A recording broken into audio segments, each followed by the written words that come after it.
Tonight, brewing conflicts all over the globe, including overseas, where in the Middle East, Israeli officials say that a ground invasion of the Gaza Strip likely to happen soon. This is Arab nations are calling for an emergency meeting in the UN. How little would it take for these clashes to escalate into full-out war?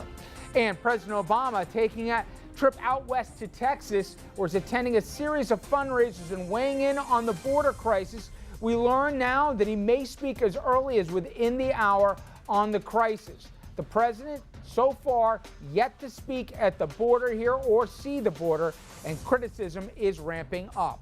Plus, another progressive move for pot in New York City.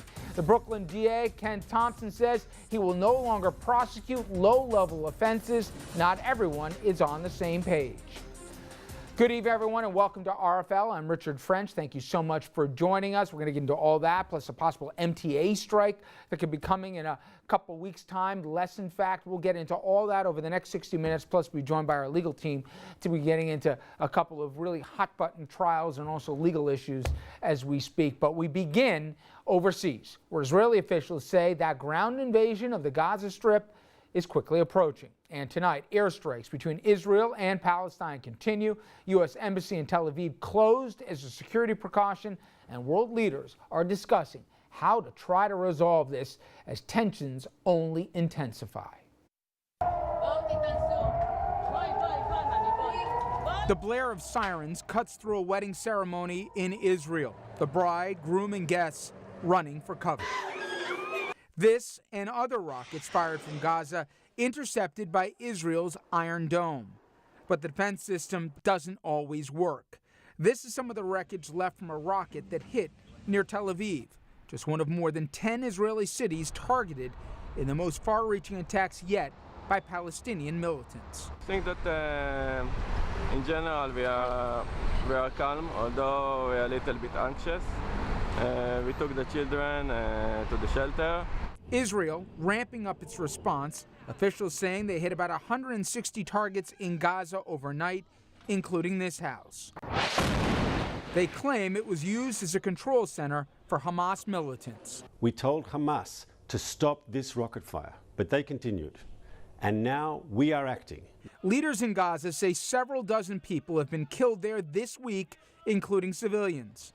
And as Israel prepares for a possible ground invasion, Palestinian officials say neither side is backing down. The Israeli government is fully responsible for this deterioration, and I'm afraid that we haven't seen the worst yet. And on that ominous note, today from the Senate floor, New York Senator Chuck Schumer spoke out about the violence. He says there is no moral equivalence between the actions and the reactions from both sides. Israel made every effort to find those and have now made arrests, while the leader of the Palestinian Authority condemned the killing of the 3 Israeli boys. There was no such effort on the Palestinian side to find those who did it, to bring them to justice. There was no calls of universal condemnation. How can we compare the two sides? How can people say, oh, the Israelis, oh, the Palestinians, it's one big fight, they're all the same? It is not. All right, let's bring in my two friends here, Dominic Carter and Andrew Whitman. And tomorrow night we'll be bringing in policy experts from the Middle East and everything else. But we can set kind of the temperature right now, both internationally and even nationally. There's no good answers, and you get the feeling here as the Middle East seems to boil over in front of us. We're seeing what happened in Syria right now. We're seeing what's happening, obviously, in Iraq as we speak. You name the country in the flashpoint, and you just feel that this could be a final straw, if you will, in many ways.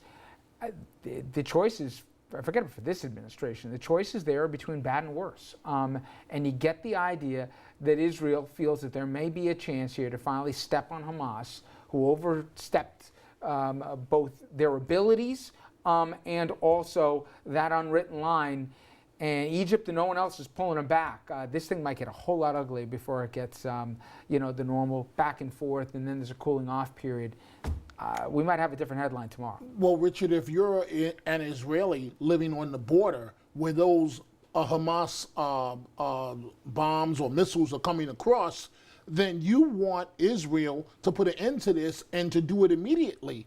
I'm so glad that you started your piece tonight with the siren, because we all know, having been to Israel several times, all of us, that when you hear those sirens, it's not like New York or any other state. Those sirens are real, and it's telling you that you could lose your life at any second.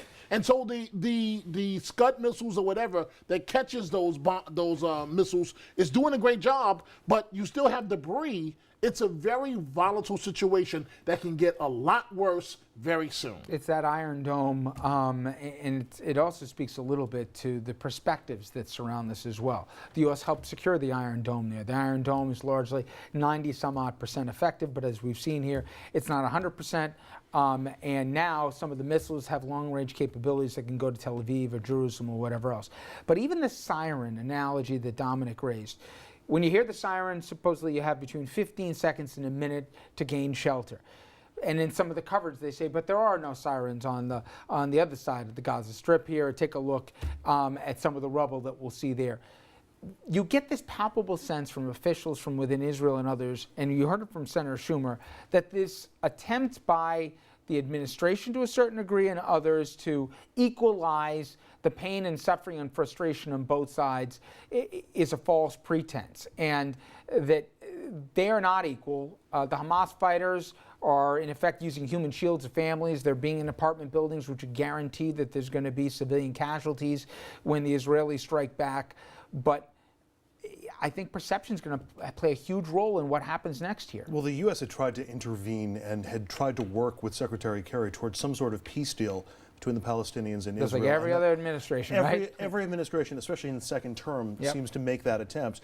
And that's why you were getting sort of equivalent statements coming from the Obama White House, trying to make sure that neither side felt slighted in an attempt to try to encourage both sides to come to the table and work something out that was longer lasting. You started this by comparing it to the situation in Syria or the Arab Spring, but this is really a unique situation because of the long history and because it takes so little for anything to escalate between these two. Months ago we were talking about a possibility of a peace deal with a few specifics left out. Then you had the kidnapping and the murder of 3 teenagers. That was met by attacks on Palestinian teenagers in Israel. That was met by attacks from one side and to the other, and now you've got missiles going off. So, as for where we are precariously placed before what possibly comes next, it's hard to say how you avoid something more. You're right, and I intense. get this feeling of fatigue, certainly on the part of the audience, to say, I've seen this show, right? I've seen it. I know how the first 2 acts go. I know how the 3rd act goes, and the Israelis are going to kick their you-know-what here, and then there'll be a cooling-off period. But I just point this out. God forbid one of these missiles goes into an apartment building in Tel Aviv, or one of them hits a mall in Jerusalem, or somebody shoots down an El Al jet, right? Then Netanyahu ain't asking the world what they think. They bring the bulldozers in and they basically make the Gaza Strip a parking lot. I am only saying it does not take as much as people think for this traditional conflict to turn into something much greater. And then it's become more of a regional fight here, not just something that seems to have been, a never-ending squabble with 2 sides. It's interesting. There is division within Israel about what to do with the Palestinian problem. Both the West Bank and Gaza Strip. It's a political issue, and Netanyahu's more of a hardliner. Where there is unity in Israel is when it comes to immediate security issues, something like the threat of missiles being fired from Gaza in this situation. So Netanyahu will have license to launch a full-scale offensive against the Palestinians if he so chooses.